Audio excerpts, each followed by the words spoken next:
On the Eastern Front of World War II, both the Soviet Union and Germany deployed a number of ground attack aircraft equipped with powerful anti-tank guns and enhanced anti-tank combat capabilities. In the realm of propaganda, these planes were called tank killers and tank can openers. On the Western Front of World War II, the powerful air force of the American and British armies caused severe losses to the German ground troops. It is said that the German tank ace Wittmann was killed when his tank was hit by a rocket from a Typhoon fighter bomber. This gave rise to a stereotype that during World War II, the Air Force had a high anti-tank efficiency, and air raids on tanks could be considered dimensional strikes. In fact, contrary to the stereotypes shaped by these legendary stories, throughout World War II, the actual effectiveness of the Air Force in anti-tank operations was extremely poor. The proportion of tanks and armored vehicles lost by both combatants that were destroyed by the Air Force was extremely low among the causes of their losses. Let's take the Eastern Front as an example. The most representative battle on the Eastern Front was the Battle of Kursk. In this battle, both sides deployed high-density tank and armored forces along with air forces. The German side deployed approximately 2,600 tanks and assault guns and 1,830 combat aircraft. The Soviet side deployed approximately 3,500 tanks and self-propelled guns and 2,900 aircraft.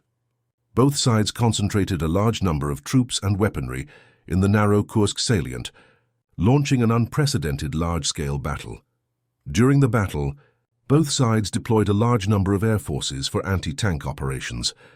The German anti-tank aircraft in action, in addition to the Ju-87G, included the HS-129 attack aircraft, 1590 fighter bombers, and Ju-88 bombers, which used aerial bombs and large-caliber cannons to attack tanks.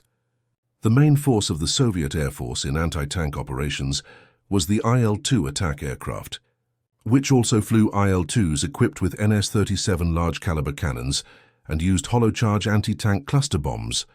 In addition to the IL-2, PE-2 frontline bombers also dropped ordinary bombs on German tank concentrations.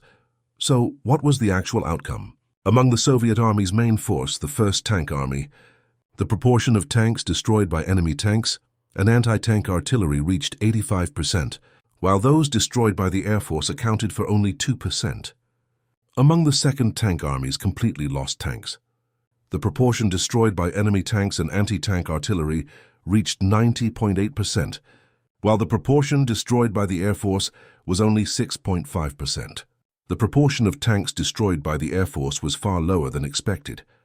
On the German side, 69% of the tank losses of the Central Group Army in the Battle of Kursk were due to tank or anti-tank gunfire, 11% to mechanical failures, 13% were bogged down in mud or anti-tank ditches, 3% were destroyed by mines, and 2% were due to other reasons.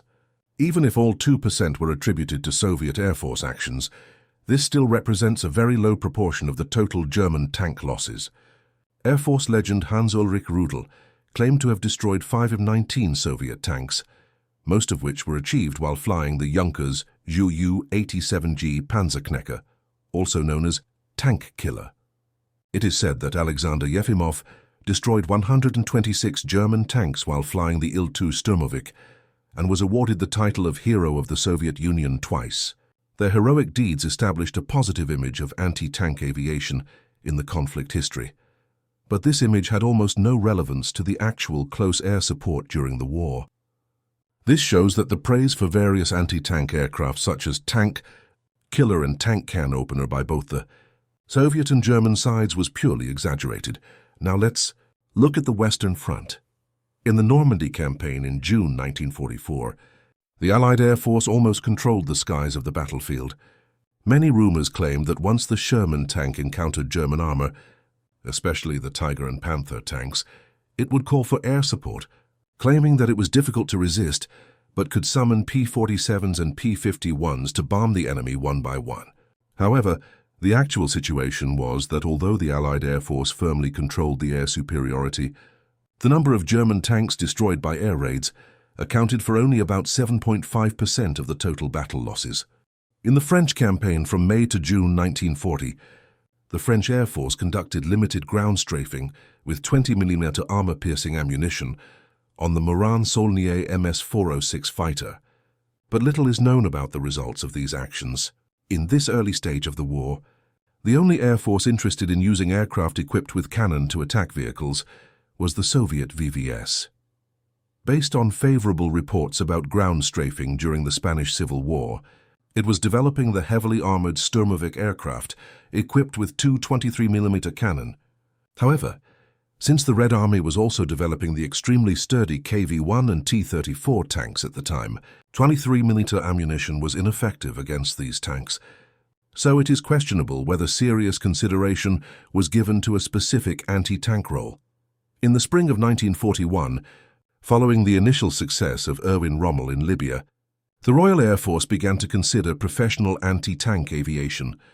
Air Chief Marshal Charles Portal wrote to Minister of Aircraft Production Lord Bevell in a letter dated April 14, 1941, "If the Army cannot stop the German armoured vehicles, we must take on this role. I am convinced that we can do it, especially on open ground, by attacking their supply vehicles and the armoured vehicles themselves. For this we need armour-piercing shells." Porter's view was not supported by all of his subordinates. Air Marshal John Slessor wrote, "Preventing the deployment of tanks is not the responsibility of the Air Force. It is the task of ground anti-tank weapons, sappers, tank traps and mines, our own tanks, and well-trained infantry. The Air Force's responsibility is to make the tanks unable to continue advancing due to a lack of fuel, food and ammunition." Nevertheless, the Royal Air Force was the first Air Force to deploy dedicated anti-tank aircraft. The Hawker Hurricane Mark II-D, equipped with two Vickers S-40mm cannon-firing tungsten core shells. In June 1942 at Bil Hakim, it made its first combat appearance. Pilots of the 6th Squadron quickly discovered a critical flaw in using weapons not specifically designed for these aircraft. During the second encounter with suitable ground targets, 2 German trucks were destroyed, but ground fire resulted in one of the 3 Hurricanes engaged in the attack being shot down, with the pilot escaping by parachute. Another aircraft had to make a forced landing. The heavy wing-mounted cannon reduced the aircraft's speed to 210 miles per hour, making it highly vulnerable to anti-aircraft fire and aerial interception. Later, an additional 350 pounds of armor was added to the Hurricane IVD model, further reducing its speed. Despite these difficulties, the anti-tank Hurricane aircraft seemed to have achieved good results in the Battle of El Alamein. By October 1942, there were already 5 Hurricane IID squadrons in combat in North Africa. The most experienced of these, the senior 6th Squadron, claimed that by the end of the month it had destroyed 43 German tanks with a loss of 9 aircraft. Therefore, on October 26th, the squadron's operational record book announced another extremely successful combat operation, the squadron being credited with destroying 2 Beetle light tanks, 2 Crusader medium tanks, 1 tank of unknown type, 5 armored cars, 1 half-track vehicle and 1 truck. Performance was outstanding. However, a few weeks later, the senior air headquarters in the Western Desert complained that the Hurricane IID was now almost out of targets to attack. This reflected the inherent weakness of professional troops. The German side did not recognize the combat effectiveness of the Hurricane 2ID and IVD models. The turrets of these aircraft could be changed to rocket launching tracks within a few hours. In 1943, these aircraft were used more frequently in rocket attacks on the Italian and French coastlines. In Burma, they were equipped with 40mm explosive ammunition for use against thin-skinned targets, as Japanese tanks were relatively few. The entire design concept was, of course, a makeshift solution. However, it seems that the potential of rocket ammunition, rather than the 40mm cannon, left a deeper impression on the Royal Air Force. The Typhoon fighter was developed by Hawker as a successor to the Hurricane fighter, selected by the Royal Air Force to replace the Hurricane 2ID and IVD types for ground attack missions. The Typhoon's power is 70% higher than that of the Hurricane 2ID, and its weight increased by 50%. Even with 8 rocket bombs, its flying speed under wing-loading conditions is still faster than the Hurricane 2 version. By September 1944, the 2nd Tactical Air Force deployed no fewer than 20 Typhoon fighter squadrons in the northwest European region for ground attack missions, along with 33 fighter squadrons and 12 twin-engine light bomber squadrons for support. Their moment of glory appeared on August 7, 1944, when the German armored forces launched a counterattack in Mortain, Normandy. In 294 combat missions, the Typhoon fighters fired a total of 2,088 rockets, claiming to have destroyed 84 German tanks, with another 35 possibly destroyed and 21 damaged. On that evening, the commander of the 121st Squadron, Charles Green, told his pilots, "Lads, you need to know this is a day for the Typhoon fighter, and no one can take this honor from us." The combat record of the 245th Squadron separately claimed the following results. 15 tanks were attacked by flamethrowers, 7 were interfered with by smoke bombs, and 4 were damaged. 4 armored cars were attacked by flamethrowers, 4 were interfered with by smoke bombs, and 3 were damaged. The record book also pointed out, today, the Typhoon fighters equipped with rocket launchers played a key role in this battle, inflicting heavy damage on the enemy tank forces. However, subsequent combat research teams investigating the battlefield found that out of 43 tanks and 3 self-propelled guns, only 7 showed signs of being hit by rockets. Of course, there is uncertainty about how many vehicles the Germans transferred away during their retreat, but it seems that 7 of the missing tanks were completely undamaged, indicating that the recovery operation was not thorough. Moreover, although the Typhoon fighter pilots claim to have destroyed 54 non-armored vehicles, with another 58 possibly destroyed or damaged, the combat research team only found 30. Since cars can be destroyed by machine guns, mortars or rockets, and have little recovery value after being hit by rockets, the British pilots' claims about destroying non-armored vehicles may be greatly exaggerated. This in turn raises doubts about their claims of tank destructions. What is the difficulty in bombing tanks from the air? Why is the anti-tank combat efficiency of aviation so low? And why does it differ so greatly from the general perception? This is because tanks are extremely difficult to attack, with their main characteristics being small and hard. The term small refers to the extremely compact silhouette of the tank bicycle, making it difficult to detect visually from the air. Planes had to fly at low altitudes to see a mere black dot. At the time, the weapons used to attack tanks, whether large-caliber machine guns, rockets, or bombs, were hard to hit such a small target.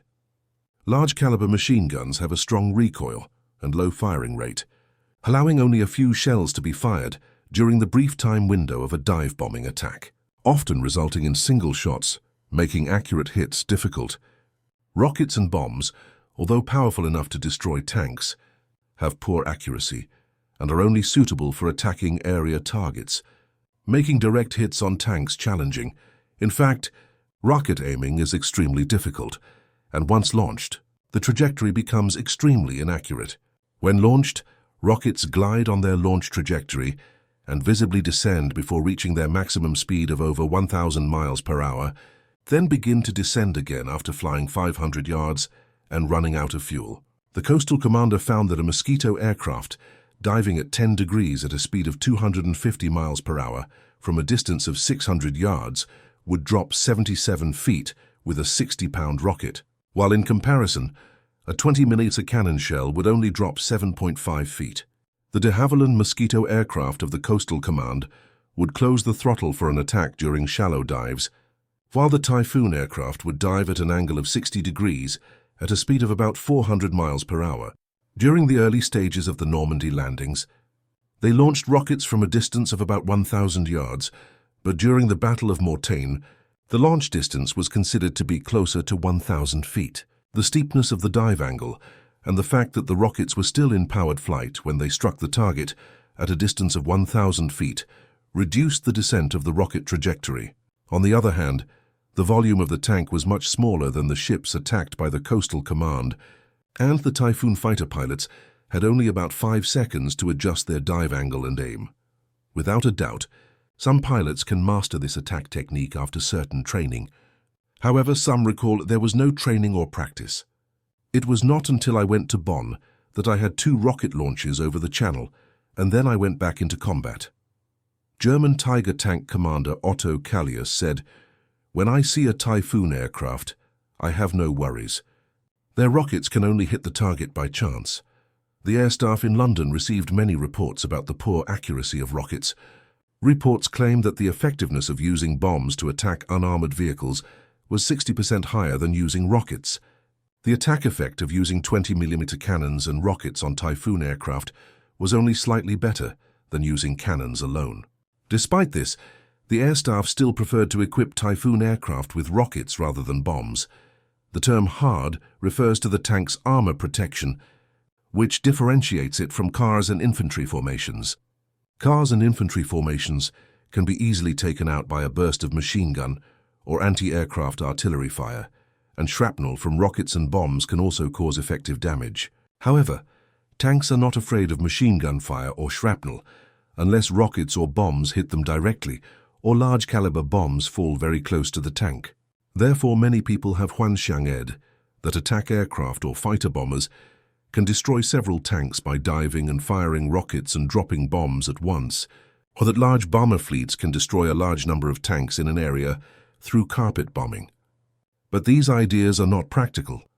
The Republic P-47 Thunderbolt fighter of the United States 9th Air Force was equipped with rocket launchers in August 1944 in an attempt to enhance its ground attack capabilities, especially against German armored forces.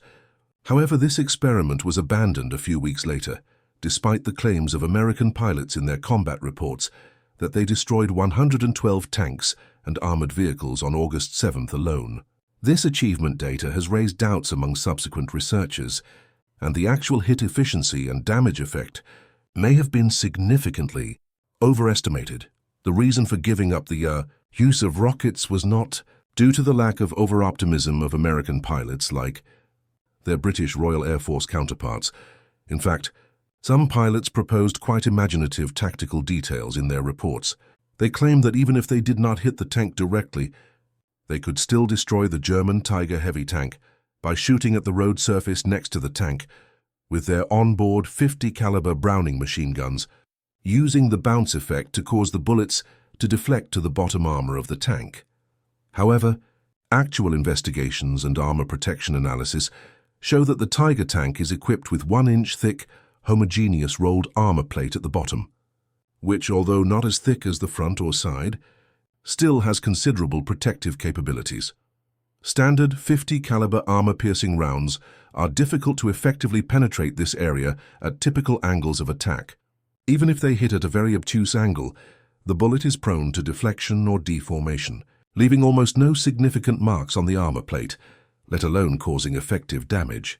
Therefore, the claimed bounce shot tactic of the pilots, both in engineering verification and in actual combat reenactments, could not be established.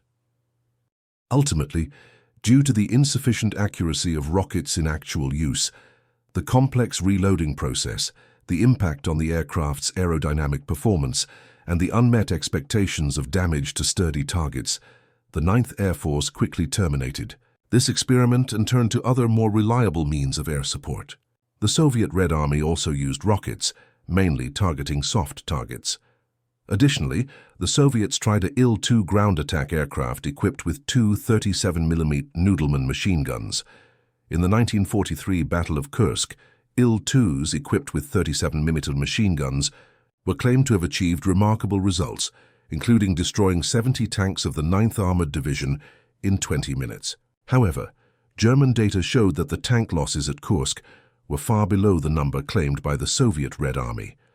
After 1943, the Soviet Red Army halted the production of Il-2s equipped with 37mm machine guns, indicating that they considered this experiment largely a failure. 8 Soviet pilots claimed to have destroyed 63 or more German tanks on the Eastern Front, mainly while flying unmodified Il-2 fighter aircraft. These claims were at odds with the carefully considered judgments of German commanders. The Soviet leadership is also lagging in the production of anti-tank aircraft, possibly due to a slow learning process for programs to attack armored equipment. This failure allowed German tanks to remain relatively safe in aerial combat for most of the war. The German focus on the development of their anti-tank aircraft strengthened this judgment. The Henschel HS-129B-1R2 is a small, heavily armored, single-seated twin-engine aircraft. equipped with a 30mm cannon, which was introduced to the Eastern Front in late 1942. The HS-129 is a beautifully designed, sturdy aircraft, but it was equipped with unreliable French engines, which resulted in poor flight performance like a Penguin and was not favored by pilots. But at least two men, Rudolf Heinz Ruffer and Hans Hermann Steenkamp, claim to have destroyed 70 or more Soviet tanks over the next 2 years while flying this type of aircraft. The German Air Force's Ju-87G aircraft, equipped with two 37mm caliber machine guns, was technically an inferior modification compared to the Soviet Il-2 equipped with 37mm machine guns. The machine guns were mounted on cantilevers under the wings, about 3 feet below the aircraft's center of gravity, with each magazine protruding 12 bullets from the side of the cannon. The Il-2's machine guns were installed in the fairings near the wings, with each gun having a belt inside the wing, with each belt containing 50 rounds of ammunition. The Ju-87G's onboard machine guns not only affected its already poor speed and maneuverability, but also pulled the nose of the aircraft down violently when shooting. "Putting those cannons under the wings is like having an elephant ice skating," said Stuka pilot Franz Kieslich. "The damned Stuka is already slow enough. Our fighter escort has to dart and climb to avoid getting left behind. I rarely return to base in an undamaged 87-type aircraft." The total production of the Ju-87G aircraft was slightly over 200.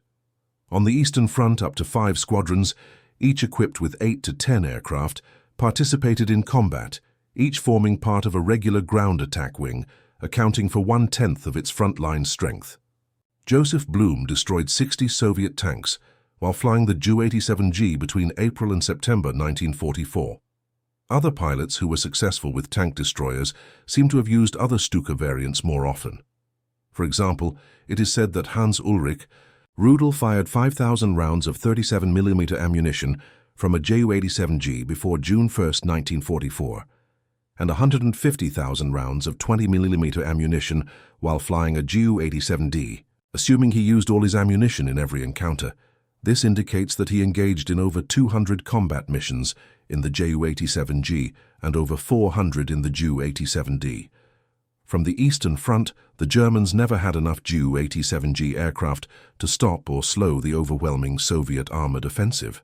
In addition to the main problem of overstrained resources, one reason the Luftwaffe did not produce more of this type of aircraft was that it was extremely difficult to fly effectively. Although the 37mm cannon is more accurate than rocket shells, the smaller shells can only penetrate the thinner parts of tank armor, particularly the horizontal surfaces of the tank, especially the turret top and the engine compartment armor. This means that pilots must execute dive attacks, with the optimal approach being a direct attack from behind to maximize the frequency of attacks on the engine and to pull out from behind the gun's recoil as the aircraft pitches down and shakes in the air. Inexperienced pilots find this almost impossible, and in many cases, they do not have enough time to master this skill, making it difficult for them to survive. The Henschel HS-129B3, equipped with a 75mm cannon, introduced in October 1944, was even more difficult to handle. The weight and volume of the guns made the aircraft difficult to maneuver, and the recoil would cause the aircraft to slow down by 10 miles per hour. Although it was claimed that the HS-129B3 achieved some success, the reduced charge used in each bullet could only produce 3/4 of the initial speed of the same gun on the tank. In any case, this potential superkiller was produced in only about 25 aircraft. Even without considering the factor of numbers, tank-busting aircraft, whether equipped with rockets like the Typhoon, the biplane Hurricane II, or with machine guns, like the Ju-87G, were too complex to be truly suitable weapons for large-scale war. This does not mean that these specialized aircraft were completely without use during World War II. Even if the attack aircraft did not hit the target effectively or only missed, the crew of the armored vehicles might be knocked unconscious. Even without coming into contact with enemy ground forces, they were always lacking in security, which intensified the pressure and fatigue of the battle. An additional aspect of close-range support on the battlefield is worth mentioning: the potential of weapons to eliminate enemy units at specific tactical nodes. For example, During the first offensive of the British XXX Corps in Arnhem in September 1944, accompanied by Typhoon aircraft attacks, it seemed to have paralyzed the German resistance. Within the first hour, 250 German soldiers were captured, many of whom were shaking with fear. A self-propelled gun was found with the engine still running but abandoned, and an entire 80mm anti-aircraft battery was captured intact. So, considering the extremely low ability of aircraft to directly destroy tanks, can we conclude that aviation had no effect on armored troops during World War II? This is also not correct. Armored troops are not just made up of tanks, but also include a large-scale logistics echelon and accompanying motorized infantry, which are very vulnerable to air raids. Aviation can significantly weaken their combat capabilities by attacking these targets, making tanks run out of fuel and without infantry coordination. Furthermore, armored troops must rely on railways and roads when advancing from the rear depth to the battlefield area. By bombing roads, bridges, and railway junctions, it can greatly delay their movement and assembly. In the Normandy campaign, although the number of German tanks directly destroyed by Allied air forces was limited, this kind of battlefield interdiction strike seriously weakened the mobility and logistical support capabilities of the German armored troops, preventing them from forming a strong combined force and allowing them to be deployed in a scattered, sequential manner, which still dealt a heavy blow to the German armored troops and effectively supported the ground troops. It should be further explained that not only during World War II, but even after the war, the ability of aviation to strike small-point targets is still poor. This limitation is not only due to the shortcomings of aiming technology, but also closely related to the development stage of reconnaissance capabilities, tactical concepts, and weapon systems. It was not until the Vietnam War period that, with the breakthrough of photoelectric technology and guidance theory, precision-guided weapons began to be used in actual combat, and the ability of aviation to strike point targets was significantly improved. However, it needs to be clarified that the so-called point targets during this period usually refer to large-sized, strategically valuable fixed facilities, such as bridges, tunnels, and command centers with reinforced shelters. Such targets are often attacked with laser-guided bombs, television-guided bombs, or AGM-65 Pit Viper, air-to-ground missiles, and their destructive effects and tactical feasibility have been verified. However, when facing targets like tanks, which are relatively small in size, have strong armor protection, are widely dispersed, and have low individual value, it exposes the cost-effectiveness problem of guided weapons in actual application. Taking the Pit Viper missile as an example, although it technically has the ability to destroy tanks, its body diameter is 305 mm, the total weight of the warhead is 56.7 kilos, and the charge is as high as 37.6 kilos, originally designed for small, strong fortifications or light surface ships. When used to attack tanks, it not only has the problem of excessive power, but from a cost perspective it is extremely uneconomical. In addition, the vehicle compatibility of the missile system, the carrying capacity of ammunition, and the requirements for combat rhythm further limit the large-scale application of such weapons in anti-armor operations. Therefore, even at a stage when precision-guided weapons are gradually maturing, aviation lacks a dedicated strike means that combines precision, power, and economy when facing dispersed and mobile small hard targets. This capability gap was only gradually filled by the appearance of cluster munitions, multi-purpose sub-missiles and low-cost guided weapons, which were specifically developed for armored targets later on. The true improvement in the anti-tank efficiency of aviation came with the deployment of armed helicopters equipped with anti-tank missiles. It was until then that a platform emerged that could fly slowly, at low altitudes, and could hover at any time, allowing for calm search and the launch of small anti-tank missiles at the edge of the enemy's field, air defense fire protection area. However, such armed helicopters only became truly mature after the 1980s,